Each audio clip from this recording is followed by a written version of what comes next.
Je réponds à une super question d'une maman qui a participé au webinaire la semaine dernière. Elle me demandait c'était quoi la différence entre l'hypersensibilité et le trouble de modulation sensorielle. Donc, quand on parle d'un trouble, c'est des défis qui sont persistants et significatifs et qui vont se maintenir au travers du temps. Et quand on parle de modulation sensorielle, on parle tant des profils d'hyperréactivité que de ceux d'hyporéactivité, que même des enfants qui ont de la recherche sensorielle qui peut être très intense et qui vont vraiment avoir un impact significatif sur leur routine, sur leur participation au quotidien, que ça se perdure finalement avec l'âge. Quand on parle d'hypersensibilité, en fait, c'est un trait de personnalité qui réfère aux enfants qui perçoivent et réagissent de manière plus intense à un ou à plusieurs sens.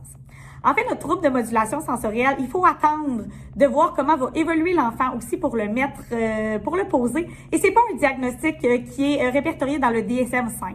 C'est souvent comme un diagnostic qu'on va mettre par élimination quand il y a des défis sensoriels qui persistent, mais qui sont pas associés à un autre diagnostic, comme par exemple au TDAH ou au TSA.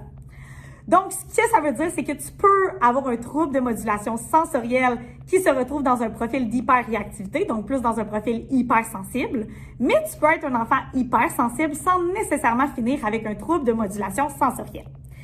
C'est sûr que c'est pas toujours simple là, de savoir où est-ce que se situe notre enfant. Et c'est exactement ça que sert le suivi en ergothérapie, de mieux comprendre au niveau sensoriel comment fonctionne le système nerveux de ton enfant pour lui permettre de trouver des solutions adaptées à son propre fonctionnement.